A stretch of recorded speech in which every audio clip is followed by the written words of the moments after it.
What is going on, guys? Thanks for tuning in to another episode of the Ready Gold Standard podcast. My name is Zach Hernandez, and as always, I am joined by my co-host, Matt Llewellyn. Matt, it's Friday. How you doing this evening? I'm good, man. It's birthday weekend for me, so I'm ready to go. That's right, yeah. Your birthday's tomorrow. Mine's in 3 weeks. Nice. It's nice, yeah. May birthdays. We got a cool show for you guys planned tonight, so hopefully you're in. While you're here, hit like, hit share, hit subscribe. You know, all the, whole 9 yards. Melissa, how's it going? First on the docket tonight, Matt, Mark Schofield of Touchdown Wire recently wrote an article basically saying that Trey Lance might start a lot sooner than everybody's kind of thinking right now. Yeah. When do you think Trey Lance will start and why? He'll start when Jimmy gets hurt in October because that's why. No, in all seriousness, if everything's following the pattern, Jimmy is more than likely going to get hurt. That's just been his MO. And Trey Lance is going to have to be ready to go. I expect them to split the battle in preseason. I expect Trey Lance to get a lot of looks in preseason to get him up to speed. And that's going to be the biggest thing for him is he played one game this year. And, he played in 2019, and that's at the FCS level. So you're talking about making a leap just even past Division I and going straight to the NFL after a year off. I mean, he's, the speed of the game is bad enough for everybody else. I think he's going to have to take a little time to adjust to that. And so I don't think the team should rush him out there, but at the same time, give him the reps that he needs to where if Jimmy Garoppolo, unfortunately gets hurt again, that Trey Lance isn't, fresh-faced and doughy-eyed with no experience out there. You need to get him NFL snaps. And so the fact that there are going to be preseason games this year bodes well for him getting out there and kind of getting acclimated to how fast the NFL game can be. Yeah, great point. Mark was basically making the point that Trey Lance, the main thing about the West Coast offense, especially Kyle's West Coast offense, is the verbiage. I'm sure you remember that video. I think Mark Schler tweeted it out last season, maybe 2 years ago, where he asked Kyle to recite a play off the top of his head, and it's extremely long. And basically, Mark was breaking down that it's really long because they basically call, 2 plays in one. They call, a play, and then if not that play, then this play. And he spoke to North Dakota State quarterbacks coach Randy Hedberg, who basically said, quote, offensively, we're more of the West Coast type. Our verbiage gets long, and that's one thing our quarterbacks do. We're able to verbalize in the huddle where most quarterbacks don't. They aren't in a huddle in college anymore. They're looking at signs on the sideline and not dictating, what protections are in place. We verbalize the play in the huddle, and I think that's one thing that would be a plus for Trey at the next level. He's done that in our system, which resembles the West Coast offense more than anything. So that would be definitely a huge plus for Trey if he's thrown in, because we've seen that be an issue. I forget who it was, but I've seen reports in previous offenses where they forgot the plays, like they can't recite the entire, 15, 20 word play, however long it is. So I think that would be huge for Trey if he was called upon maybe prior to week 3, 4. I mean, unfortunately, like you said, with Jimmy's injury history, that's kind of just where this is going. Yeah, but if Jimmy doesn't get hurt, then what's the rush? Exactly. I mean, the fans are going to want to rush it, but if Jimmy's in there and he's healthy and the team is winning games, then what's the rush? Yep. There's no need to switch him before he's ready. Just let him digest more of the playbook. Let him, again, I'm not worried about the play calling. I understand that he's a very bright young man and that he comes from a West Coast offense where they're calling long plays like that. That part of it doesn't concern me. It's the being in practice and getting your throws in, right? And adjusting to the speed of the linebackers and, how well everybody maintains their zones in the NFL, how you have to throw with anticipation for receivers and trust that they'll get open, because NFL open and college open, especially FCS level open, is entirely different. Those are the things. Those are the roadblocks that Trey Lance is going to have. Those are the growing pains. And if Jimmy goes down, the one thing that will help him that we've talked about endlessly is the fact that he's athletic. So you can get him out there in space, and Kyle can dial up something that's going to get a wide receiver wide open, college wide open. We've seen it tons and tons of times, and that'll help Trey out. But in terms of throwing with anticipation, hitting a spot, 1, 2, 3, go, those are the things that Trey is going to have to work on. And that's the same things that every single college quarterback has to work on. It's the same thing that Trevor Lawrence is going to have to work on, that Zach Wilson is going to have to work on, that Justin Fields is going to have to work on, that Mac Jones is going to have to work on. You know, in a lot of cases, these guys were at the best schools. You know, Trey wasn't, but a lot of these guys were at the best schools with the best players. And, you know, they had people getting open all the time. I mean, how many players from Alabama and Clemson and Ohio State are NFL players? You know, so, and even then with that, you have to make those adjustments. So barring a Jimmy G injury, I see no reason to rush if the team is performing well. That being said, if the team does want to, you know, make a move on Jimmy and Jimmy's playing well and they're like, okay, we definitely, you know, want to go and make a move because his value is at its highest right now. I think that the trade deadline would be a good place to do it, unless the team is like, you know, 7-1 or something like that. And then it's just like, all right, let's not rock the boat and let's just let it go further. So it just really depends. Circumstances are going to dictate when Trey goes, but you know, we've talked about a lot of times they'll know when he's ready. The players will know, the coaches will know, everyone will know, and they'll be able to see it. So the fans can't see it until he actually gets in there, but I have every confidence in this staff that if Trey Lance is in there and it's not because of an injury, it's because Trey Lance is ready to go. Yeah, 100%. And to your point, Jed York basically said, we could sit him for 2 years and feel comfortable with where we're at. I think that's a bit of a stretch. I can't imagine they take him and not play him for 2 years straight. But I guess they do have the option with Jimmy under contract for another year after this year. I think no, I don't think it's not going to be 2 years. It'll be this year at the most. I know what Jed said, but I think Jed is just trying to, you know, let the fan base know that he's on board if he sits. This is like, so people are talking about Justin Fields maybe getting the Patrick Mahomes treatment, right? Where it's like, oh, maybe you just let him sit all year. I don't know that the Bears are that good, and I don't know that Andy Dalton is that good that he can carry the Bears to a playoff run or whatever. The Kansas City situation was unique in the fact that they were a good team. They were going to the playoffs every year with Alex Smith. So they were able to wait until the end of the season, really, to put in Patrick Mahomes that Week 17 game against Denver because Alex Smith had done such a good job with such a good team that there was no need to rush. And so I think more so than the Bears, the 49ers are uniquely situated to allow Trey Lance to really get time under his belt and really digest all of those plays so that when he does get in there, he's absolutely ready to take over. Because once he gets in there, I don't think that he's going to give the job back. So beyond this year, I don't think that Jimmy Garoppolo is going to be here. I think really what he's doing is he's playing for his next job, wherever that's going to be and wherever the 49ers are going to move him on. Because the 49ers have extensions coming up, and that $25 million is really easy to get rid of if you've got Trey Lance ready to come in. Yeah, definitely.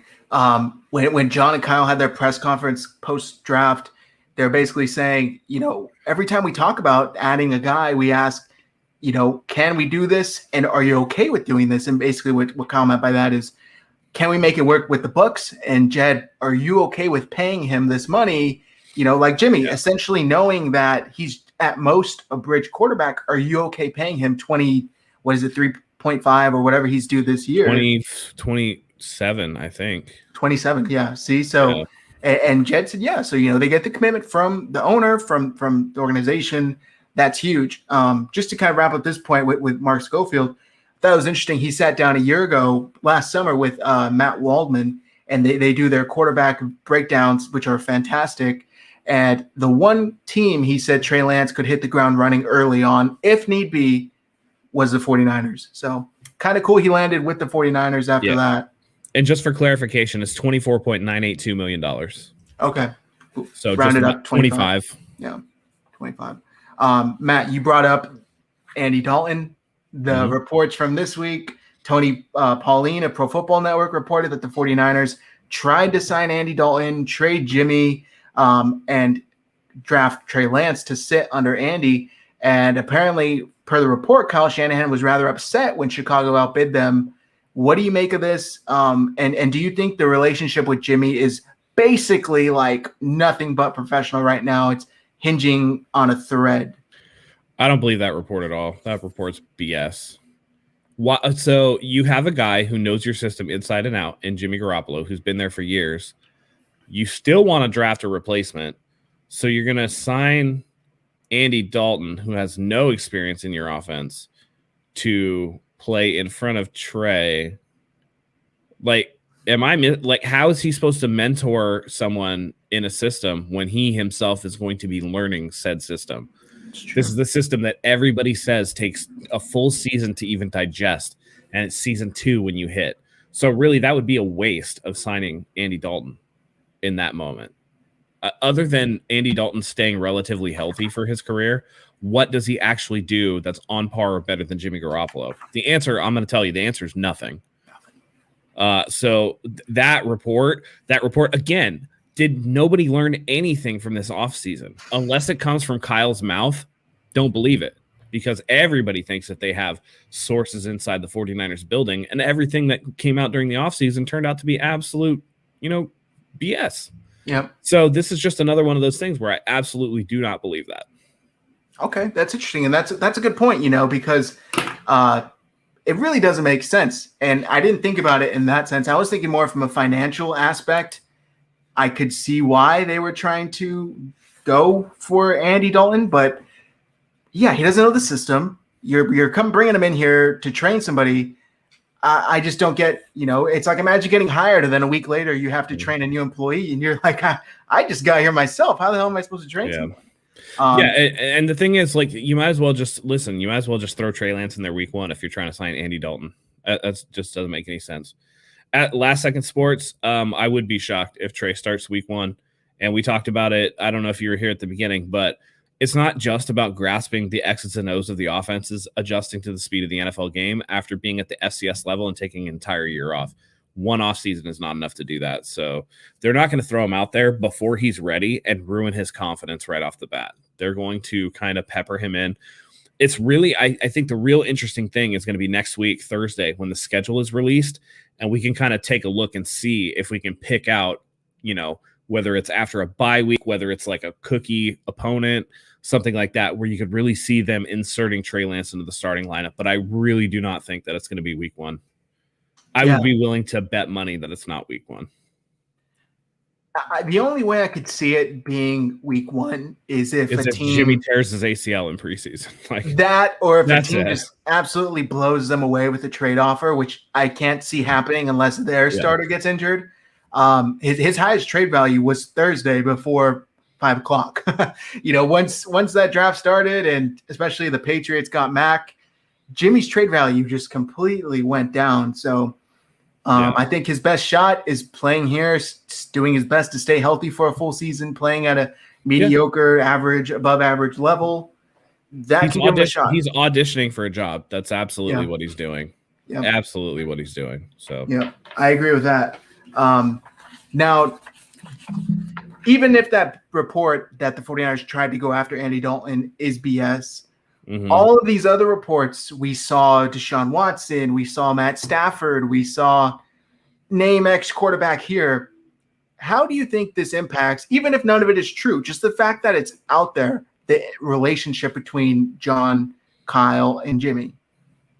I don't know. I don't think that it's really – I'm sure it pisses Jimmy off from a competitive standpoint, but I don't think it's similar to what Aaron Rodgers is going through with Brian Gutekunst in Green Bay, and the fact that I'm pretty sure that Kyle and John were very forthright with Jimmy Garoppolo and told him exactly what was going on. And it's hard for Jimmy to really get mad when it's like, hey, dude, like, when you play, we win. That's fantastic. But the problem is you've been injured so many times that we really can't. You played 30 games in 4 seasons here. Like, we can't really go to bat for you in that regard. We need more stability. And, it'd be hard for Jimmy to say, oh, well, that's not true, because, I mean, it absolutely is. So I'm going to address Last Second Sports. What am I sleepy on Trey? Okay, you interviewed his quarterback coach, but that has nothing to do with the speed of the NFL game coming from the FCS level. So until you provide me some kind of stat with that, I don't know what we're really talking about here. I fully expect him, and I said at the beginning, I fully expect him to digest the playbook with speed and accuracy and be able to do it because he's coming from that system. But it's about knowing, how quickly linebackers can close, how quickly that window's open and shut in the NFL, how quickly you have to get the ball out and throw with anticipation. And those are things that only come by playing. And he's going to get some experience in the preseason, but there's only 3 preseason games this year. He'll probably start a couple, but the fact of the matter is the first preseason game, it's going to be almost nothing but backups. So when is he going to start playing top flight talent? That's what you really have to look at. And I'm not saying that he can't do it. I'm just saying that it's really unfair of you to think that he's going to be able to right off the bat. And what's the rush? There's no rush. If Jimmy stays healthy, this team is a playoff team. Yep. There's no rush to throw him out there. It's true. And we're not saying that he necessarily only a little 100% can't. Yeah, little Matt rant. Only a little one. Just, Hung Fat says they won't throw Trey out there just because Jimmy is going to be tough to beat for a while for him. Jimmy's got a pretty solid grasp on this offense. He's been in it for a few years. He's been executing it fairly well when healthy. Is Trey physically, better? Yes. And maybe, he's better. But day one, I don't think so. It's going to take some time for him. Better at some things. Yeah, and it's a long process. I don't really see the point in rushing it if you don't have to. If Jimmy's injured, if Jimmy's not here, or if you clearly see that Trey is better than Jimmy. Kyle said in his press conference after the draft, it's going to be really hard for us to see not having Jimmy as a starter. It's going to be very hard for somebody to come in here and beat Jimmy. He also said that he'd be happy if Trey made it a competition too. So it's not like they're not going to be doing it. Yeah. And again, it's not, listen, I know I won't be shocked if he starts week 1. I'm just saying that it's not really likely that he's going to start week 1 because there's no rush to do so. And he's got to do, and you don't want to throw him out there before he's ready. So in that regard, it's one of those things where I'm like, there's no rush. Just rock it with Jimmy, try to reboost his value for trade and see what happens. Yeah. So there's no guarantee that somebody doesn't get injured, and you can't tell me that 4 games into the season, if Washington is having a terrible time with their stable of trash quarterbacks, that they're like, all right, let's throw San Francisco a second because they're 4-0 and Jimmy's playing pretty well. Why don't we take a chance? That there are those scenarios. I'm just saying that in this perspective, because of where Kyle and John were talking and how they were talking about Jimmy, they never wavered. Jimmy is our week 1 starter. Jimmy's our week 1 starter. It's going to be hard to see Trey starting week 1. Would I be shocked if he started? No, because he's so physically talented that it's, he's definitely going to go out there and wow people just with what he can do. But if you follow what's been going on and if you realize that there's no rush to start Trey Lance, then there's no reason to. And you could just, again, you're trying to build Garoppolo's value a little bit too. So when he's out there, they win. So just build value over a couple weeks, see if you can trade him. And then, you can move on to Trey, but there's no rush. I think that's kind of the main point here is that there's no reason to, if everything's working. If it's not broke, don't fix it. If everything's going well, the 49ers, above 500, whatever the case is, Jimmy's healthy. He's more than capable of executing the offense to a relatively successful level. Is he going to be balling out and making every single throw? And, no, I don't think that necessarily, but is he capable? Is he good enough to win with?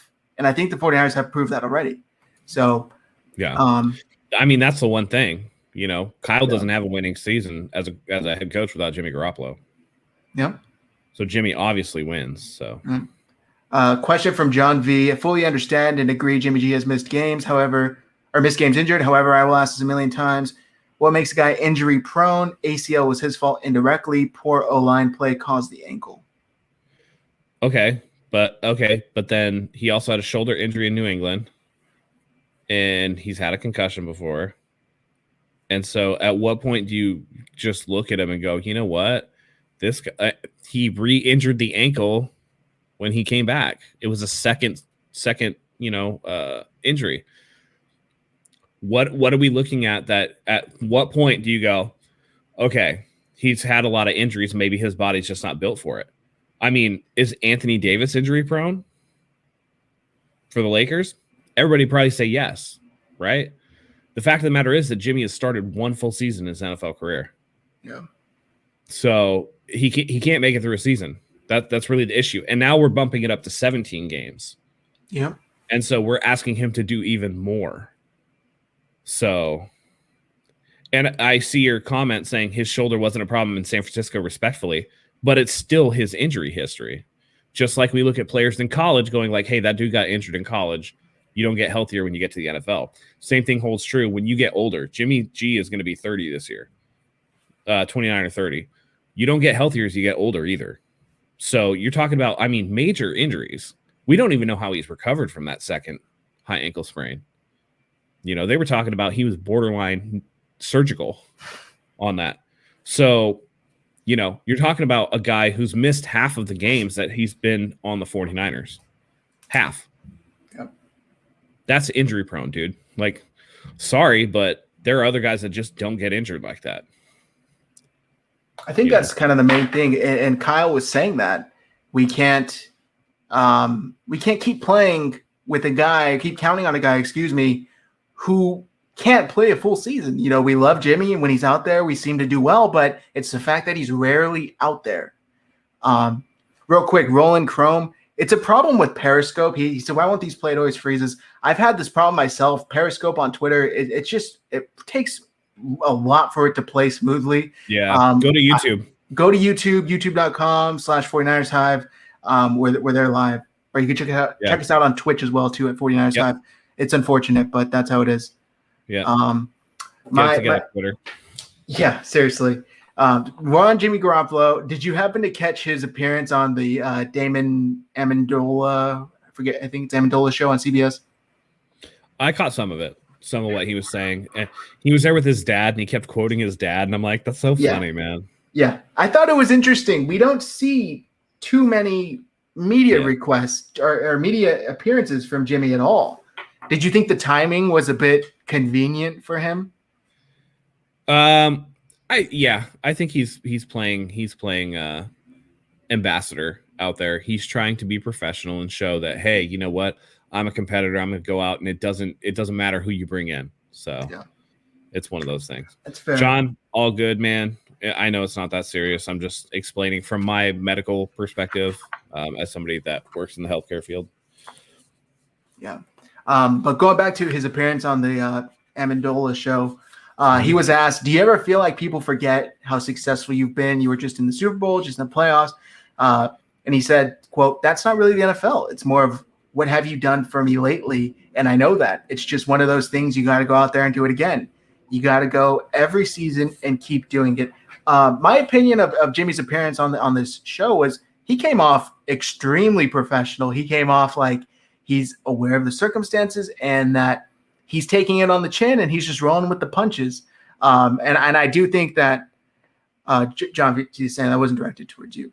But I do think that Jimmy is trying to get ahead of this because there's so much of this kind of media storm around his name that him and his dad. When do you ever see a player go on an interview with their dad? So I mean, he has a big family. Listen, the one thing that I will say is that he has no other choice. I mean, he sees the writing on the wall. He's definitely not going to be here next year. So if he came out and was like, screw Trey Lance, or like, this is BS, or like the team is doing me dirty, and started belly aching about it, then that paints him as in a negative light for future jobs. Of course, he's going to come out.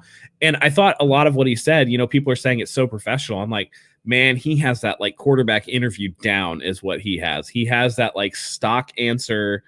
Don't say something without saying anything, right? It's just one of those things where you just throw out the cliches, you throw out the stock answers without getting yourself in trouble, and then people are like, oh man, that's so professional. And it's just like, what did you expect him to say? Like, he said exactly what he could say without getting in trouble. So it's kind of like we gave it 110%. We got to be a unit, these like cliches that all these sports players, I can see that too from your point of view. I think just maybe the fact that we don't see Jimmy that often, especially in the media, maybe it was just a little bit of a refresher. Yeah. Well, he has to control the narrative because what Jimmy's in the headlines for most is being injured and being unreliable. Yep. So even during the Super Bowl run, what was the last memories of the Super Bowl run? Oh, well, he only threw the ball X number of times in the playoffs because nobody trusts him. It's true. And he missed the biggest throw of the season. So he has to control his own narrative, and he's trying to get that back on track. So he really has no other choice but to kind of put himself out there. And it's pretty apparent that Jimmy's kind of socially awkward, I would say, with the media. I don't think that he's too comfortable in his own skin. So, yeah. All right, chat, behave yourselves. They did ask him, Damon Amendola did ask him, did John call you and tell you that they're drafting a quarterback or that they're drafting Trey Lance? And Jimmy said, quote, yeah, John called me. He didn't tell me who or how they were going to do it, but he did give me a heads up. John has been really cool throughout this whole process. As far as a GM goes, he's really just straightforward and overall a good person. You got to appreciate him for that. Throughout the whole thing, it could have gotten – this is the quote that I thought was interesting. Throughout the whole thing, it could have gotten a little fishy here or there, but he was very straightforward the whole time, and I appreciate him for that. Yeah, so I think what Jimmy's saying is like, hey, man, they were upfront with me, and I appreciate that. It could have gone a situation where nobody communicated, and then I would have been like, what the hell? Yeah. But the fact that Jimmy – it's really telling, actually, that Jimmy said they didn't tell me how they were going to do it, which means that they probably told him before they made that trade to 3. Yeah. So it was probably early in. I like – and Melissa brought it up a little bit. I did like his quote on where he talked about how competitive it was between him and Tom Brady. Yeah. And it goes to show that if it actually happens, fine. But at least the sentiment that he's throwing out there is that, hey man, I got no problem, having another guy in the room and we can go over strategy and stuff. And we're just going to settle it on the field. And it's a good attitude to have. So it'll be interesting to see body language on game day. You know what I mean? Point. That's going to be one that's really interesting. But I do think that it's telling that these videos have come out and there are 49ers players that are going and training with Trey Lance as we speak and kind of getting used to him. And I think the players kind of know the writings on the wall and they're all going to try to handle it professionally because Jimmy is well liked in that locker room. So we'll see what happens, but it looks like everybody in the organization is going to be professional. And that's part of the culture that Kyle and John wanted to instill into the team. So, they went from this organization leaks everything and, people have crappy attitudes and we have people who aren't doing the right thing on the team to, hey, let's try to transition this. We've tried some things that didn't work. Now we're on this page right here. And it looks like this team is a really tight group, really professional. Everybody likes to get after it. You don't hear about lazy players on this team or players that don't like to train or anything like that. I've even seen Deebo Samuel, who I've given crap to for being a little pudgy. He's out there and he looks good. He looks like he's slimmed down. So this could be a big bounce back year for the 49ers. They had historically bad injury history last year. So if they can stay healthy, the team is pretty stacked. So they should compete for the NFC West and for the NFC Championship. Yeah. Speaking of Deebo, I'm pulling up that clip so we could play it. I had it here. I wanted to talk to you because I know that you had that you said that's an issue for you previously with Deebo is that he doesn't really treat his body like an NFL, wide receiver.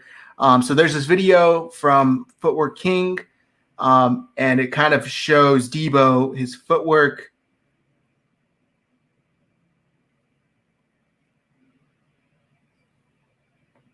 I thought he looked pretty good. He looked a bit slimmer. I shouldn't say a lot slimmer. What do you think of that? Yeah, I mean, he's training, and that's the important part. It's that when you see the guys in the off season who all you see is videos of them partying in Cancun, or, they're hanging out with their friends or whatever. And it's cool to have a personal life. I'm not saying that that's, whatever, but when you've had injury history and, you've come in out of condition, it's kind of important for people to see that, hey, you're putting the work in. And it's, that way there's results there. So, yep. I agree. I thought it was nice to see. Yeah. Because you've actually theorized that could have, attributed to some of his injuries last season. The fact that he was a little out of shape. So hopefully he's if you're out of condition and you have soft tissue injuries, like you have muscle pulls and stuff, like a pulled hamstring is an injury that is very much, you can work conditioning wise, flexibility wise to really prevent those types of injuries. So yeah, hopefully Deebo gets it together. Last question though, which you did bring up about the whole Jimmy and Damon Amendola interview. He asked him, what are your thoughts on the 49ers drafting a quarterback? And Jimmy said, well, we were pretty honest with each other. It's one of those things where he's going to come in here, speaking of Lance, and I know it's going to be a competition between us like it was with me and Tom. At the end of the day, all you can ask for is the opportunity. Once they told me I'd have the opportunity to start this year and fight it out, I was all for it. So, yeah, listen, the only way that the quarterback so once it's clear that Trey Lance is going to take over, the 49ers really do need to make an effort to get Jimmy out of here. Yeah. Because the only thing that's going to really, curtail that and make it a bad battle is if, let's say, Jimmy Garoppolo plays the first 5 weeks, right, and is really, really good, and then has like a rough week against a good team, and then they put Trey Lance in. I think that will cause some consternation. The team will be like, hey, we're 5-1. Like, why? Don't rock the boat. Yeah. But if Jimmy gets hurt or Jimmy's not playing well and Trey Lance comes in, there's not really going to be a problem there. So, yeah, I agree. Collie, there's video of that. There's video of that they're playing. So yeah, Collie's comment for those listening. Richie and Ayuk are already training with Trey Lance, and which I do have. I've brought up screenshots of the way that Trey Lance dips the ball really low, but that's something he needs to work on. He brings the ball really low, so something to keep an eye on. Yeah. The next topic on our show tonight is we are going to discuss a Lombardi, Matt's favorite topic, Michael Lombardi doubling down. So before the draft, he basically came out with all due respect, like an arrogant asshole saying, put your sources up against my sources, and that the 49ers are all 100% going to draft Mac Jones. Obviously, that didn't happen. The 49ers drafted Trey Lance. Michael Lombardi comes out on Jason McIntyre of Fox Sports. And Lombardi says, I'm not buying it was Trey Lance all along. Anybody can talk you in. Anybody, that you talk to in NFL that has sources, they aren't buying that either. The 49ers can say it was Trey all along, but that's a crock of crap. They traded up to get Mac Jones, and the outside pressure became really bad. Are the 49ers stupid enough to let tweets alter their choice as an organization, Matt? No. Yeah. And Lombardi just has a case of the red ass because he was wrong. He was called out for being wrong. And now those same 49ers fans that went after the team for potentially wanting Mac Jones are going after him for being completely wrong. And unlike the team, he's a sensitive little bitch about it, and he can't deal with the criticism that he's getting. Why do Lombardis suck, dude? The only Lombardi that's good is the trophy. Vince. What is going on? Dave Lombardi is still doubling down on the. He said that if they signed Andy Dalton, that Jimmy G still was going to be there because that was part of their plan to deepen the quarterback room. And it's just like, get out of here, man! Like, they're just making things up to cover their own ass because they put stuff out there and they can't. Like, come on.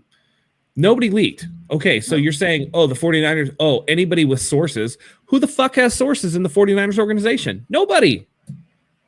They haven't leaked anything. Yep, it's true. You didn't know about the trade to 3. You didn't know about the Trent Williams trade. You didn't know about this and that. Like, what are you talking about, people with sources? Like, come on, man. Yep. We have a super chat. Stupid. Thank you very much, Hunk Fat. Thank you, Hunk Fat. Fantastic My man, as always. Cheers, brother.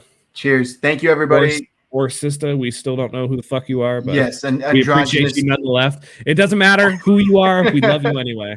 Thank you for tuning in. One of our very first subscribers, I think I could say.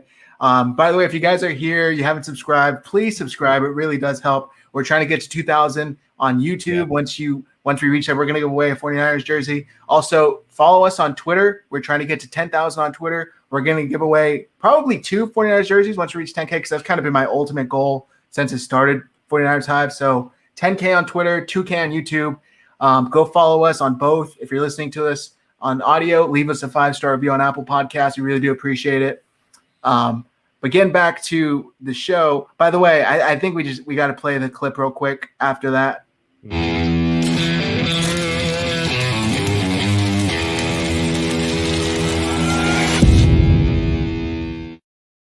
I think 2 small Matt rants adds up to one nice one. I'm just gonna do them accidentally, man. I'll let you know when I have a real epic one coming, and then we can play it ahead of time. There you go. Yeah. This whole Lombardi thing is just really weird because why double down? It's perfectly fine to come out and say I had bad info, my source was wrong. I mean, even that's kind of shitty. Even that's kind of shitty to do to your source and be like, yeah, my source sucks. Because then the guy on the other end of the phone's like, dude, Mike, what the fuck? So you don't want to do that, but just be like, hey, man, you know what? We win some, we lose some in this business. It's never a sure thing. When you're trying to be in the breaking news business and trying to be first, sometimes you're wrong. Yeah. And that's okay. We've all been wrong before. Yep. So, this is actually a narrative that I've seen a lot. Is there a chance they leaked a lie just to see who would spread it? I feel like every time somebody believes they have sources and the story's wrong, that this is like the thing that they say.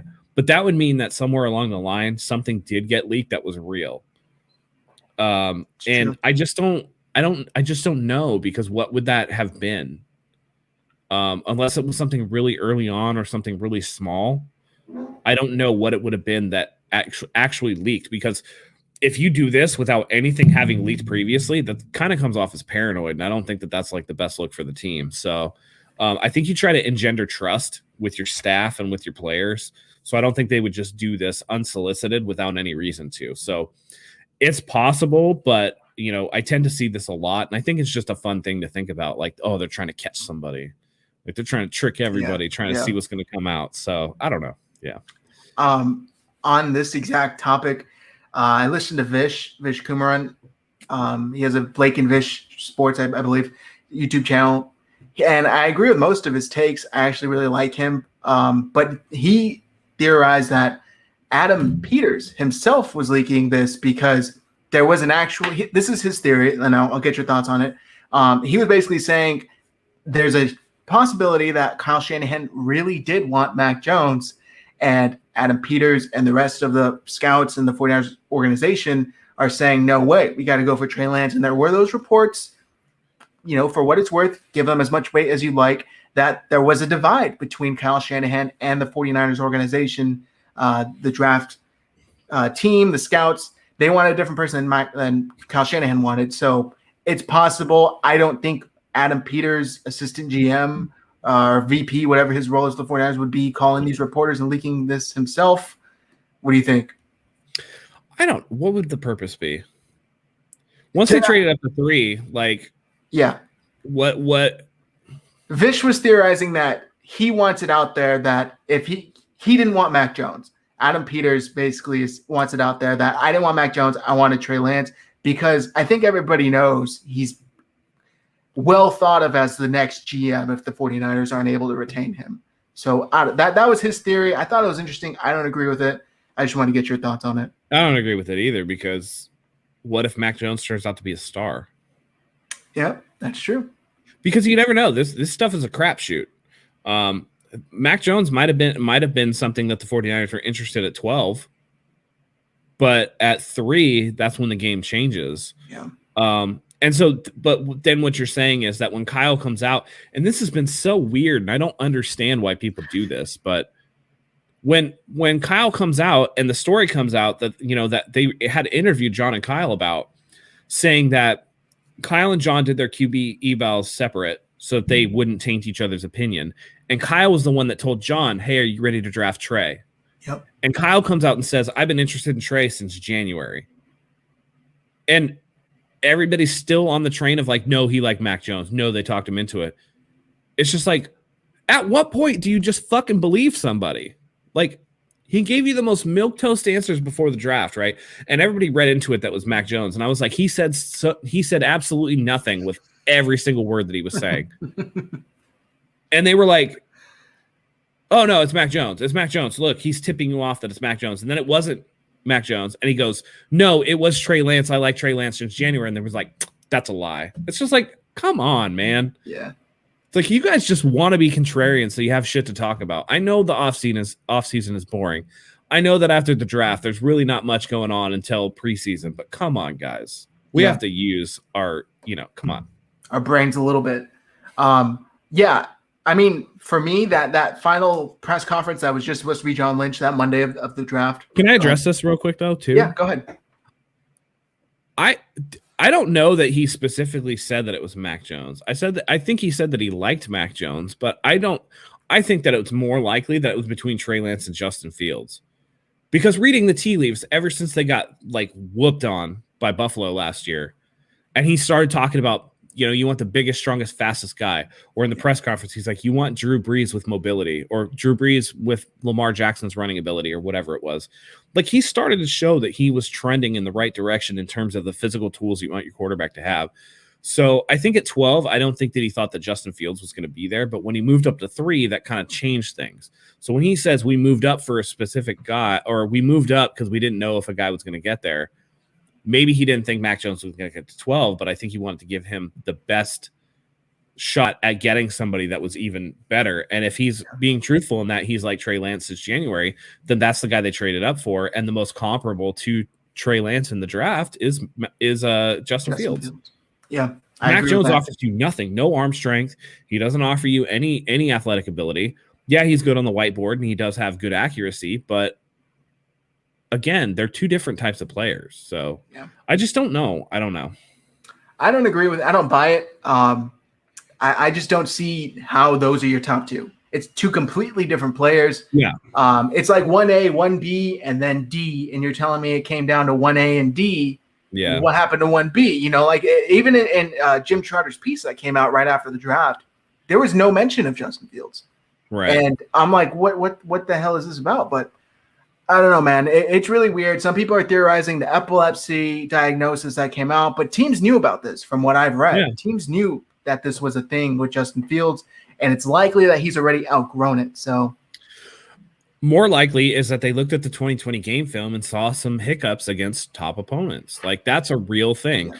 Tape trumps everything. So if you're looking at the tape, Justin Fields did have some struggles against really good teams. And that's not to say that Justin Fields is not going to be successful. I actually really like him to Chicago. I actually really like that pick for Chicago. Yeah.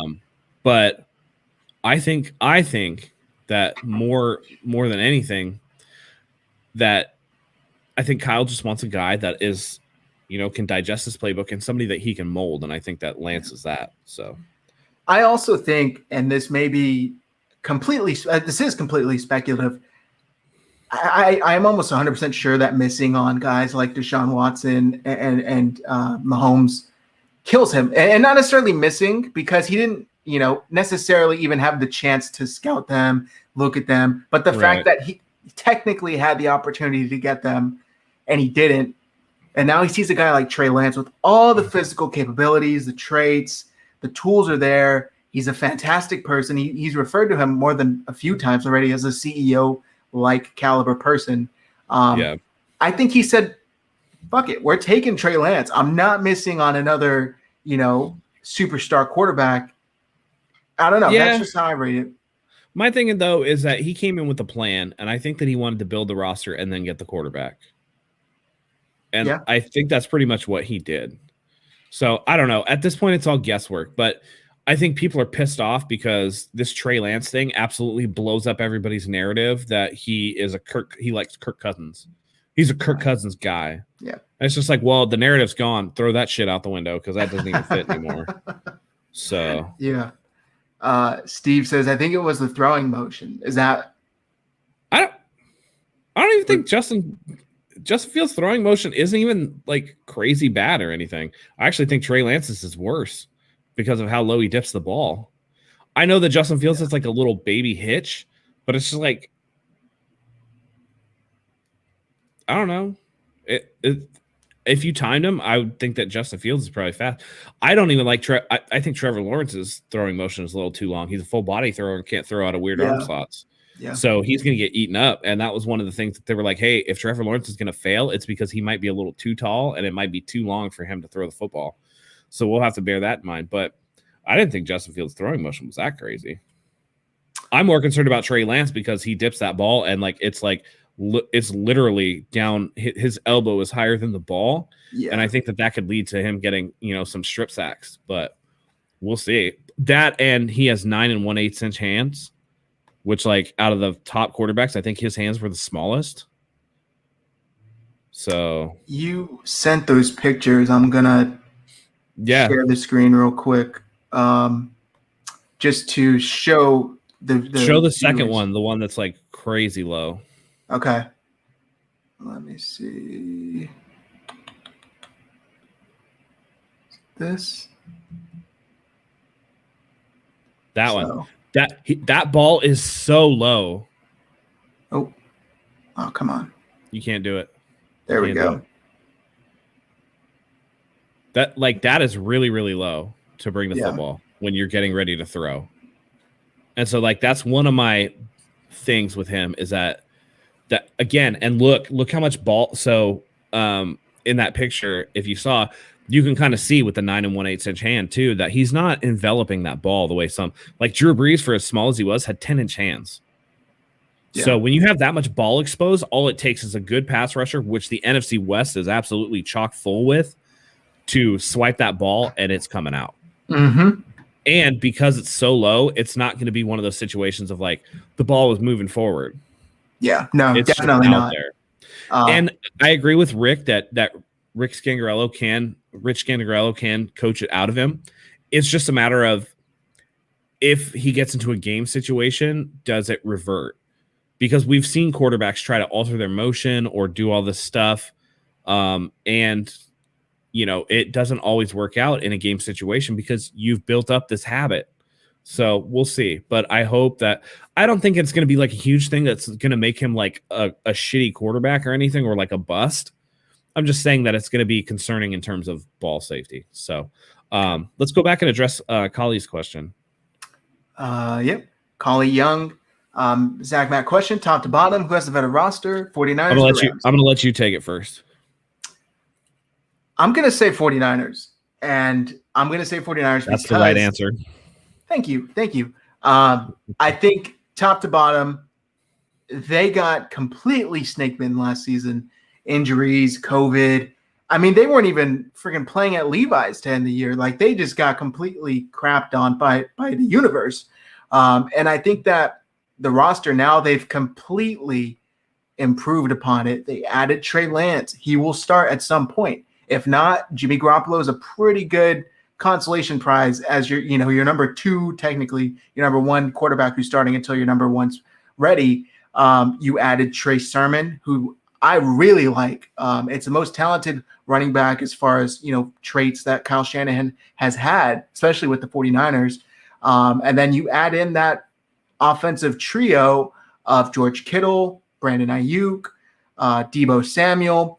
You get back Jalen Hurd healthy, which I'm hoping, reading the tea leaves here, they didn't draft a wide receiver for the first time in like 15 years. Hopefully that means they're comfortable with Jalen Hurd's recovery. You got Richie James, Travis Benjamin, kind of bottom of the roster, but that's still a solid way to round out your wide receiver room. And then you added two offensive linemen and Jalen Moore and forgetting the other one's name. But I think the 49ers greatly improved upon their roster. And then on the flip side, the defense, they retained a good amount of their key ones. And I saw that A-Daddy commented in here about Rich Sherman. We'll talk about Rich Sherman in a bit. But, they brought back Jason Verrett, K1, Mosley. There are solid pieces here that I do think the 49ers, top to bottom, walk away with the better roster. What do you think, Matt? Yeah, I agree with that. Because if we're like, and it's just not, again, like you said, the 49ers largely brought back their roster. Snake bitten as they were with injuries, for sure. But I mean, we're looking, let's just, so the Rams upgraded at quarterback, and I think that's what everybody's focused on, right? Because Matthew Stafford's better than Jared Goff, and I think we can all acknowledge that. But they lost Michael Brockers. They lost their starting center, Austin Blythe. They lost Troy Hill, the corner. They lost Gerald Everett. They lost Derek Rivers, one of their edge rushers for depth. They lost Morgan Fox, another interior defensive lineman. They lost John Johnson, the standout safety.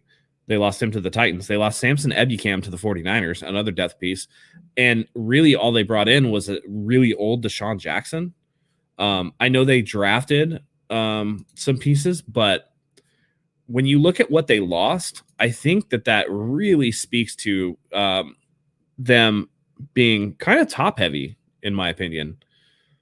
They've put a lot of resources into a few key guys, and if all it takes is, listen, if Aaron Donald gets injured or Matthew Stafford gets injured, well, I mean, obviously any team with a quarterback, but Aaron Donald, if he gets injured, or, Cooper Kupp, if he gets injured again, all of a sudden this team is, picking up at the bottom of they're going to be the same situation the 49ers are, with less injuries than the 49ers had, because they're so top heavy. So, top to bottom, the 49ers have the best roster in the NFC West, and I don't even think it's particularly close. It's just, what are you going to get out of the quarterback position? Because if Jimmy Garoppolo would have stayed healthy last year, even losing Bosa, even losing Kittle for a time or whatever, I still think the team, they were 6-10 with absolute garbage at the quarterback position.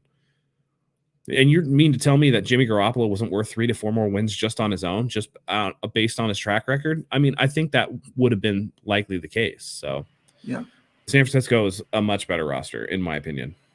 Yeah, no, I agree. So we used to do these standard shout-outs. We haven't done them in a while. Basically, just quick little points here. Nothing that we can really get into for, a long discussion.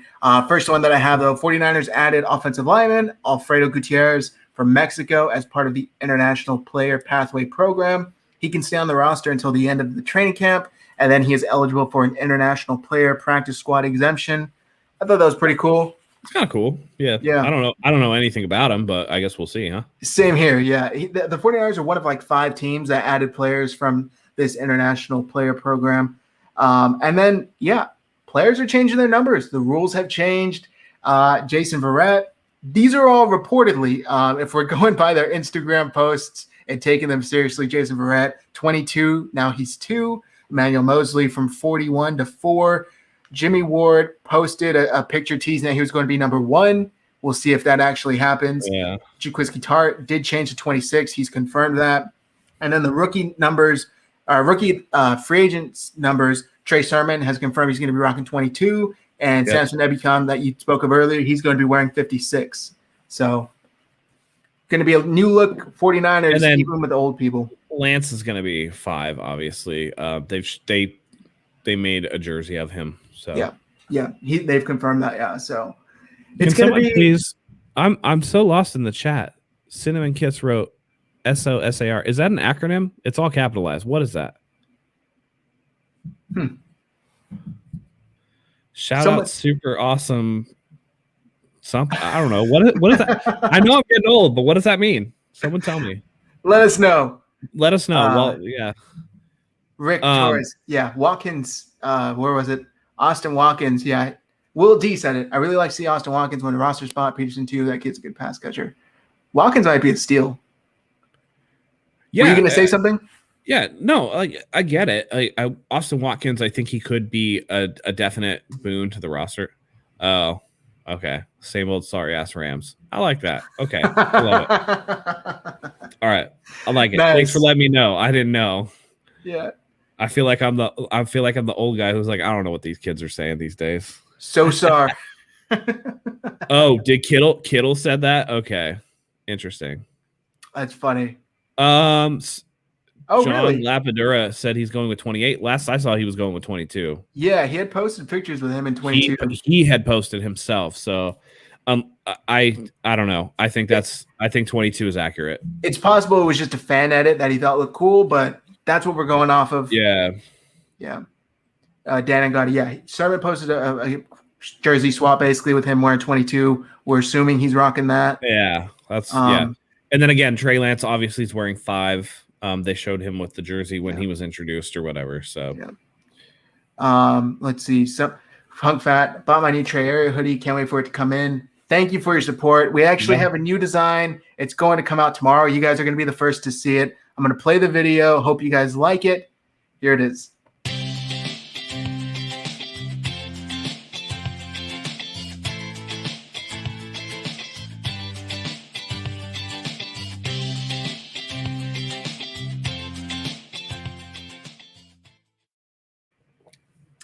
There it is. Hope you guys like it. Fantastic looking Trey Lance in that beautiful tux. I am a man of suits myself, so I was super hyped to see him in that beautiful blue tux. You guys can use code RGS15, 15% off your entire purchase. This one won't be out till tomorrow, though. So if you guys like it, give me about 12 hours. I'll get it out on our Teespring store. Go and check it out. Hey, man. You know how we have our little cartoon guys or whatever? Yeah. We need to have a Red and Gold Standard podcast shirt with our 2 little cartoons on it. Oh, dude, we should. That would be fire. I can make that. I can have that up. And then send one to me because I'd rock that shit. I got you. We'll get it. Yeah. So we're going to take some questions from you guys before we wrap this up here and get on with our Friday night. I also agree with the person. Sorry. I also agree with the person that said they don't want Sherman here. I would take Sherman here if he was retiring and becoming a coach. But as a player, I don't know. I actually think he's going back to Seattle. There it is. Ace Daddy. Yeah, really hope we don't sign Richard Slow Sherm. Apparently, there were preliminary discussions over the week, this past few days, I should say. Nothing more than that. I don't think there's any news on this front. I do think it's telling that he's remained on the free agency market. I know he's kind of playing it as I'm taking my time, I'm taking my options. I don't think that's the case. I really do think he's not getting the money that he wants. So he's probably sitting it out, waiting for somebody to call. Yep. Excuse me, Rick Torres. I think Richie James and Benjamin will be competing for the same spot. It's very much likely. Which is what, getting cut? Fourth. They both suck, dude. Anybody who wants them here is like, I'm shocked that the 49ers didn't actually bring somebody in. And I saw Josh Doxson and Dede Westbrook hit the market, and I'm like, dude, they need to bring one of those two in because what we have, like, Richie James is not the wave. He can't return. He cannot return. He's one of the worst return men I've ever seen in my life. And Travis Benjamin is like 83 years old. Yep. I would rather see Benjamin, with that said, even at 83 years old, like you said, I'd rather see him take kicks than Richie James because we've seen Richie for the last couple of years and it's been absolutely nothing. I think Elijah Mitchell's going to take him with that 4.35 speed. That's a good option as well. Like at some point when you watch wide receivers struggle to return kicks, it's like, God, put a running back there. At least they'll like run it. You know, they'll run through contact sometimes. I think that's really what the thinking is. So I agree. Going through some more of these. Let's see. Go back to the number thing. Let's talk about that. Oh, okay. Was there a comment that said it? Somebody said that they love the number change. Yeah, Ace Daddy. Oh, okay, I see it. That they love the number changes. You know what? I'm not going to say that I love the number changes, but I just don't care. I watch enough college football that I'm used to linebackers wearing like 3 or like cornerbacks wearing 1, right? Or like a wide receiver wearing like 41. Like, I'm so used to it, especially, you know, as a military dude. Like I follow the Army Black Knights, and then, you know, it says like Army on the back of their uniforms. Or like U.S. Armed Forces, whatever it says, they change them every couple of years or whatever. The numbers are weird in college. I'll grant you that in terms of when you contrast them to the NFL. But this Tom Brady thing saying like, I'm not even going to know who. Like, come on, Tom, you've won 7 Super Bowls, and you mean to tell me that you identify people strictly based on numbers? Yeah. Like, come on, dude. I thought that was interesting. It's like you're coming off a little bit of a prima donna here. A little bit. He's coming off his old man get off my lawn, and it's like, Tom, you were in college at 1.2. I know you didn't play a lot in college, but you were there at one point. So, Kali, does Jimmy switch to 00? I don't know. I mean, no, he's going to stay number 10. Do you know? I don't have my birth. I have some. Yes. My fiance is going to get me a new suit, and it's actually ridiculously frustrating how I have such a hard time picking what color I want because I have too many of each color. I'll just leave it at that. So gonna get a new suit though, so I'm stoked for that for my birthday. I'm trying to get yoked before I get a suit, man. There you go. I need to get bigger. Yeah. And yeah, Dan Angotti, of course you had to get one with the suit. That tux was fly. Trey Lance looked phenomenal draft night. Got to admit. Rick Torres. Seattle said they are not bringing in any more vet corners. Did they? I mean, interesting. Because everybody tells the truth. I mean, who knows? Maybe he'll go to safety for Seattle. That relationship seems kind of fried, though. They shouldn't. They should. Their cornerback room sucks. Yeah. They lost a bunch of people too. John Lapadura, Rogers is going with 12. Blessings from the Brody family. Rodgers isn't going to be here. I Let the dream die, dude. It's not happening. I saw a meme that was like, Aaron Rodgers telling Brian Gutekunst, or however you pronounce his last name, "Oh, I view you as family," which is hilarious because he hasn't spoken to his family in years. Which one of you guys do? I make the graphics, so if you like any, I appreciate it. I just show up and talk shit. I really don't do a lot else, to be honest. Yeah. I don't have a lot of time. I'm married, I'm working, I'm doing all that stuff, so I just don't have a ton of time. I'd love to contribute more, but maybe when I have more time. Yeah, you do plenty. The graphics, I'd say half of them I commission out to people, and then the other half I'm able to get done myself. Melissa, yay, Matt is on team no Sherm. Sick of people wanting him to take a 53 spot. Ouch. Yeah, he's clearly in decline. Yeah, the speed's not there. And like Will says, I like Sherm at free safety, but I'd say no to him as corner. That's fair. Yeah. Let's see. Austin Watkins will be our wide receiver 3. I'm calling it now. High aspirations. I like it. This is a guy we didn't talk about. Yeah, but listen, they drafted Ambry Thomas to be a corner, not necessarily to return. Yeah. Like he could, but corner is already a physical enough position. Yeah. So why? I don't know. I think that's something that you let your 6th round pick from Louisiana Tech do. True. I'm going to be angling for Elijah Mitchell to return kicks. Regardless.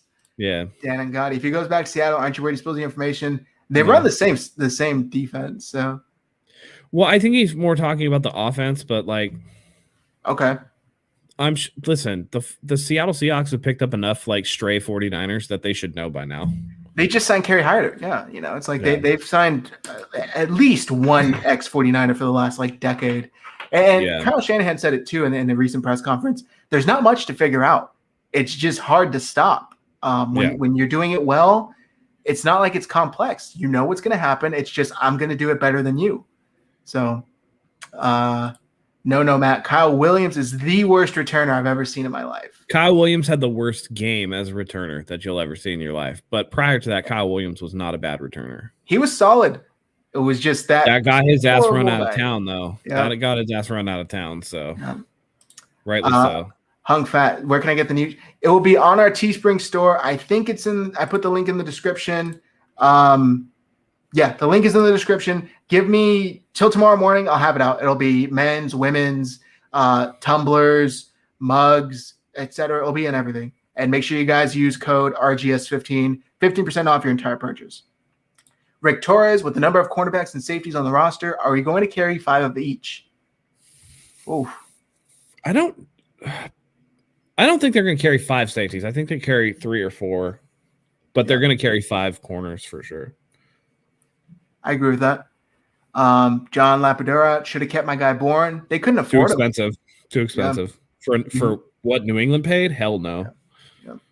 I love Kendrick Bourne. He works really hard, but he got overpaid. Yeah. Good for him. John V, I agree. I can honestly give a shit about who wears what number. I guess give me a reason to remember it. That's really the thing. So let's just say let's talk Tom Brady. Let's talk about, people in his division. If Cameron Jordan decided that he wanted to wear number 1, you don't think Tom Brady's going to know where Cameron Jordan is at all times? Like he's being old man, get off my lawn. That's all that is. Yep. It's true. Melissa, Brady is also battling for less offseason stuff. If you can't handle old man, retire. Yeah. That was ironic too. I think Tom Pelissero tweeted out, he's like, man, Tom Brady's out here talking about how they need less stuff, but like the attendance rate for rookies in their opening mini camps was like phenomenal. Yeah. So let's see. Dan Ungati, the number change is going to mess with me so bad, but I'll get used to it. I mean, it's like college. Yeah. You know what's funny? When I was younger, I didn't know much about college football, right? I only ever watched the pros, and I was watching it with my boy from I don't know, middle school, maybe early high school. And I didn't know that you could have multiple players wearing the same number.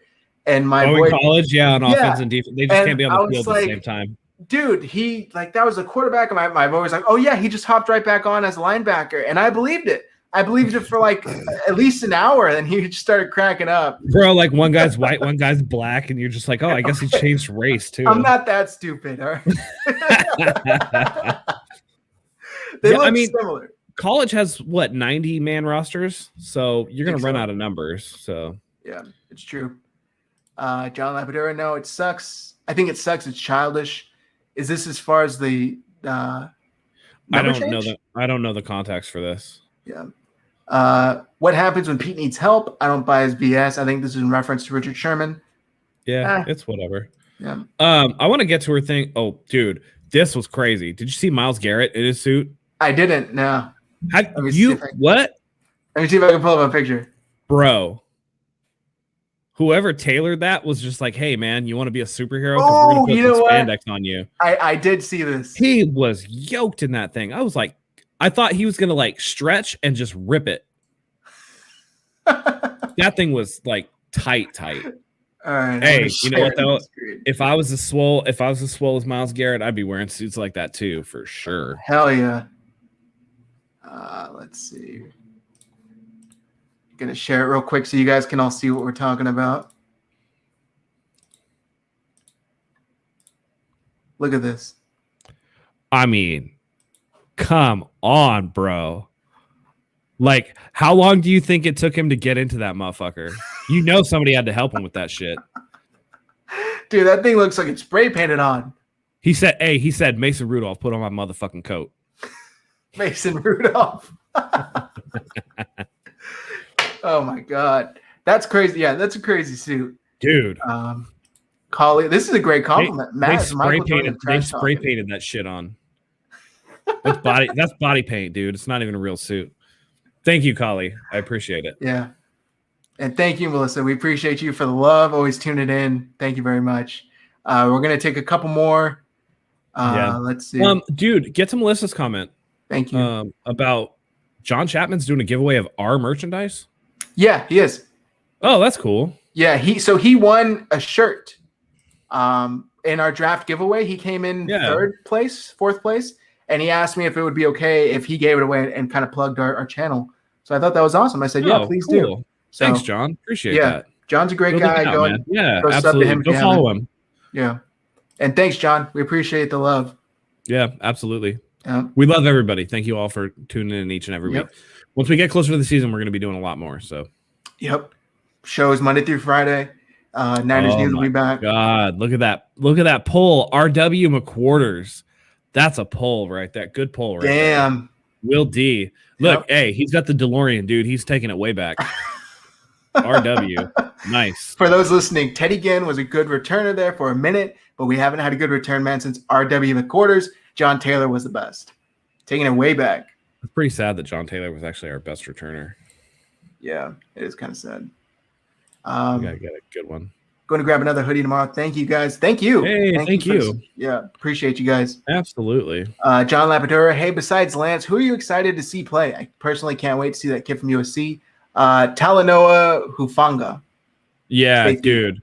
I'm excited for him. I'm excited for Trey Sermon because I think Trey Sermon's going to be a beast. Yeah. And Ambry Thomas because I'm a Michigan fan, and he opted out last year, but he looked good the year before, and I think that's why he got slept on. But I think Ambry Thomas is going to be nice. I was listening to Connor Rogers of Bleacher Report talking about Ambry Thomas, and he was basically saying I had him as like a top 100 player prior to him sitting out the year. So he's got some really good potential, man. Hopefully he can make it. It's going to be a weird draft because people opted out and we didn't get the same level of interaction. There was no combine. So some people are going to get, I think that this is going to be such a polar opposites draft, right? Where some high picks are just going to be absolute failures. And then you're going to get some late round gems that like, what the hell happened? And so I'm hoping, having watched Ambry Thomas at Michigan, that I hope that Ambry Thomas is one of those guys. So his arm length is in upper percentiles, even though he's 6 feet. I think his arm length is for somebody who's like 6'3" or 6'4". So he's got length. Yeah. I'd like to see him out there. You made the chat crack up. I'm telling you, it's not my fault. I didn't tell Myles Garrett to put on an old man suit that's like 4 sizes too small. I did see that, and it totally went over my head. That thing is crazy. Savage though. Yeah. His biceps are about to tear right through that shit. Flex, yeah, bust a flex right out of that. Dan and Gotti, my sister is a Browns fan. She didn't believe he was that big until draft night. He's yoked. Dude, Myles Garrett. So I've gone to football games, I've gone to basketball games. I think that people underestimate how gigantic some professional athletes are. Yeah. Like Myles Garrett's 6'5", like 275. That is a gigantic human being. Yeah. So I once went to a basketball game and I was down on the court, and this was like years and years ago at a Sacramento Kings game. And like Chris Webber just strolled up, and I'm just like 6'10". And I'm just like, holy shit, that is a large human being. You don't see people above like 6'4" that often. When I was in high school, my was he global studies teacher, Jeremy Dirks. By the way, he follows us on Twitter. Dirks, if you're watching this, appreciate you. He's 6'8", and he played a bit in the NBA. Mm-hmm. Gigantic human, 6'8", and when you're like 13, 14, he looks like a damn giant. So when you get over like 6'5", like I'm 6'2", a little over 6'2", and man, these people are just huge. I forget how fucking big you are, because I'm I'm right around 6 feet, and I'm just like, holy shit. I forget, man. When I met everybody, my brother-in-law is 6'4". Yeah, when we all went to the game or whatever, you were like the tallest person there. I think so. Yeah, that's funny. So, well, D, you know it, brother. Taking it back in the DeLorean. That's right. Y'all forgot about Ted Ginn Jr. as a returner. He was good. Yeah, he was good actually. Yeah. He had that game where he had a kick and a punt in the same game. He returned them both. I think that was against Seattle, if I'm not mistaken. Yeah, and he was good for some. Isn't Ted Ginn still playing? He played last year. He played in New Orleans, I'm pretty sure. He played somewhere. Year. They may scrap the combine after this year. Is this true? Have you heard anything about this? I haven't heard anything, but I would highly doubt it. Yeah, I think it's really valuable. The dude from the International Pathway Program is almost 7 feet tall. Yeah, what's his name? Alfredo Gutierrez. I saw he's like 6'9" or 6'8" or something like that. Gigantic human being. Yeah. Ted Ginn played for Chicago last year. That's right. Yeah. A couple years ago, he was with New Orleans. Yeah. Yep. All right, guys. I think that's going to do it for us. Don't have too many more questions in the chat. Thank you, as always, for tuning in. We really appreciate you guys starting off the weekend with us. Be on the lookout tomorrow morning at our Teespring store for that new Trey Lance merch. Go and grab it. Code RGS15. Get 15% off. I'm going to put it on the screen just in case, I'm not saying it clear enough. RGS15, 15% off your entire purchase. Thank you all. Yeah, we love having you here each and every week. Thank you for joining us. We're going to get more into this as the offseason goes along. I'm really looking forward to training camp. I want to see – listen, we got the Trevor Lawrence in his Jaguars uniform. Give us the Trey Lance in his uniform, San Francisco. Let's do it already. It'll be interesting to see going forward. So with that being said, thank you again for joining us. Go ahead and click the bell for notifications. And until next time, go Niners.